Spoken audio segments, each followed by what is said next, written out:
Kerry, could you start off introducing why you are interested in preserving and sharing the history of Nisei baseball? What is your personal connection to it? Well, Diana, for me, Nisei baseball, it's a five-generational dynamic. My Ji-chan started playing for the Puna sugarcane plantation team on the Big Island, Hawaii. And then in 1886, he came to California. He had two sons, my dad, Dinah Nakagawa, and my uncle Johnny, his older brother, became kind of like the Shohei Ohtani, the Babe Ruth of the Niseis in the 20s and 30s. He was a pitcher, he was a center fielder, and a home run hitter.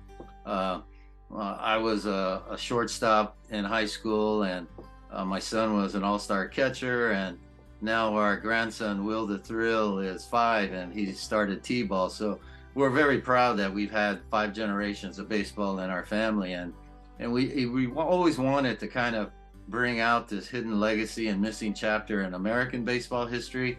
And so when my son when he was in Little League, him and Brandon Zenimura were getting their championship trophy, and it was pretty for me, it was like a confluence of events or synergy, or I just knew that, if these kids didn't know about their ancestors and the ones that went before us, all this history would be lost. So that's why it kind of started the synergy of me becoming an author, filmmaker, and historian on this subject.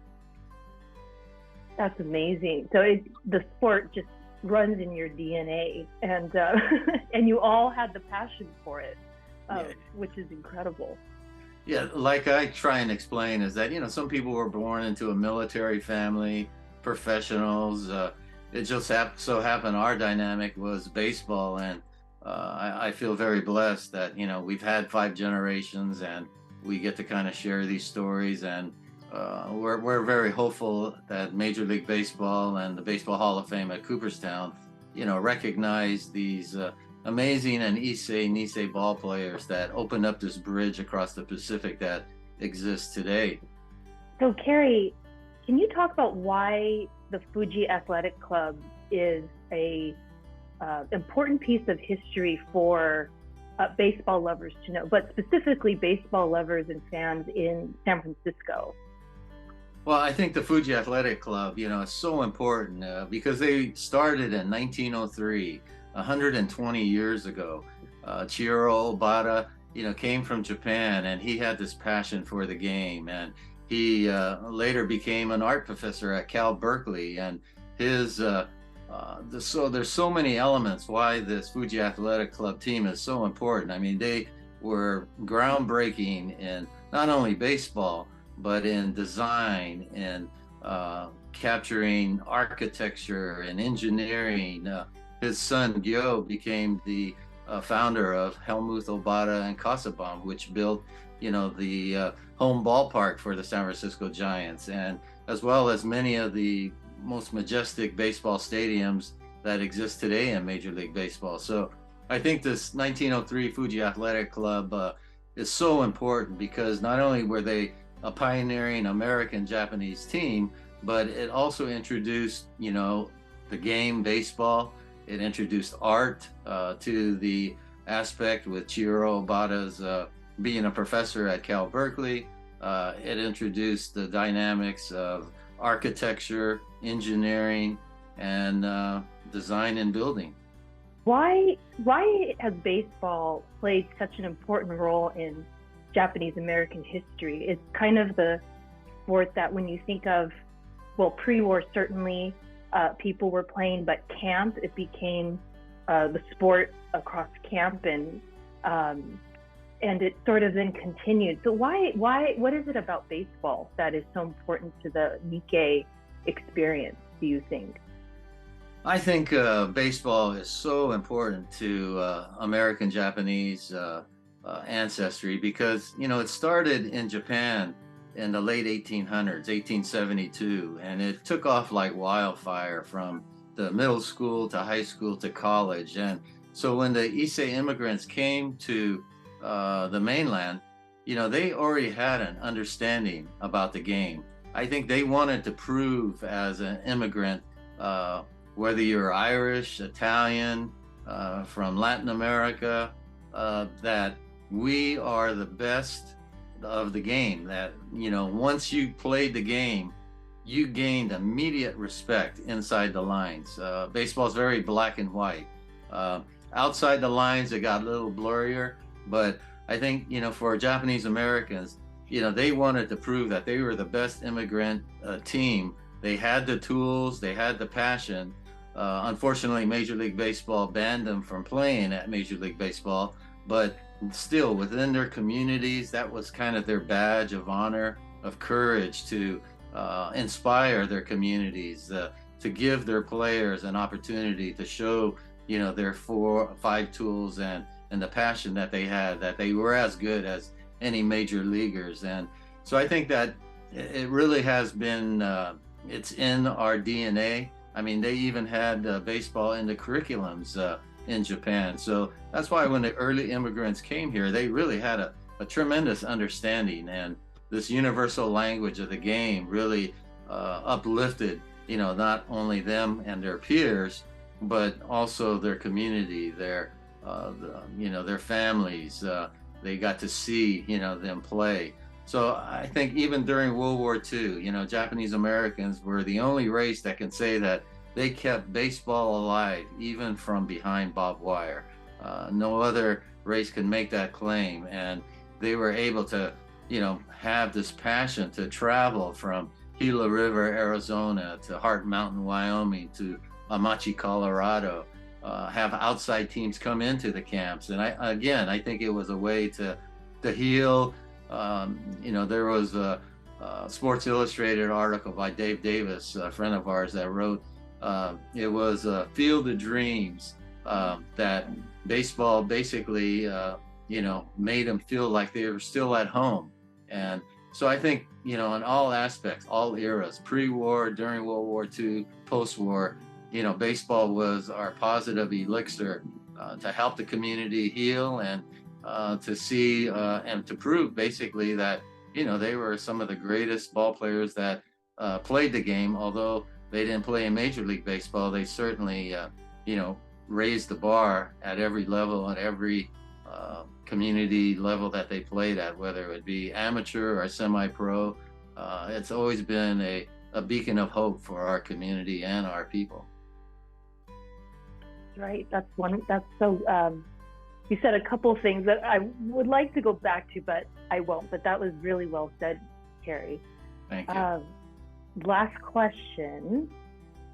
So what do you wish or hope more people, maybe in, I guess you could just call mainstream audiences in the United States, what do you wish or hope that they knew more about Japanese Americans in baseball? And so for this upcoming Heritage Night, what are you hoping fans maybe never heard of the Fuji Athletic Club, what are you hoping they take away from attending that game? Well, my hopes, the takeaway for all fans and all, people that understand baseball, or even if they're just being introduced to the game, when it comes to Japanese American baseball, I feel, as I mentioned, it's a hidden legacy and it's a missing chapter in American baseball history. I feel that our Issei and Nisei ball players have been marginalized. They've been invisible and forgotten, for 120 years now. That's when the Fuji Athletic Club started back in 1903. I look at the blacks and the Negro leagues as integrating Major League Baseball. So I look at Japanese Americans, they internationalized the game. They couldn't play in Major League Baseball. So what they did as early as 1914 and 1918, 1921, they went to Japan, they went to Korea, they went to China to introduce the game. They opened up this bridge across the Pacific that truly flows both ways in today's game. So it's a similar struggle, different impact, but I think equally as important what the Negro Leaguers did and what Japanese Americans did for our game and our country. I look at Ichiro, who will be a first ballot enshrinement for the Hall of Fame in 2025. You know, a six-tool player that we have today that we're so proud of, Shohei Ohtani. You know, these players, to me, are standing on the shoulders of these early Issei and Nisei ball players that had the tools, they had the passion, much like Ichiro and many other players from Japan, and even many, you know, biracial Japanese American major leaguers are playing in today's game.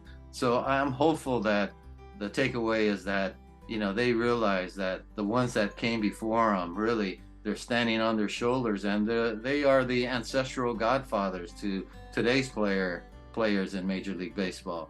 So I just want to thank, you know, the San Francisco Giants for always, you know, supporting and crusading for our, you know, pioneers, as I call them, and of course the center as well. And so I'm hopeful that the takeaways, as we talked about, will be some of these dynamics, and they'll just get a sense that, you know, these American Japanese were so important to our history and so important to the game, and you know, so important to the San Francisco Giants history. So we appreciate the support. We appreciate the ability that they've crusaded for us in the past and on to the future. And our hopes is to have Major League Baseball really recognize our Issei and Nisei American ball players, and someday have a permanent exhibit on Nikkei and Nihon baseball history, much like they done with the Negro Leagues, the All-American girls, and the Latinos in baseball. Well, Kerry, you might be the one to pioneer that yourself. I can I can only imagine that might be you. Well, so thank you.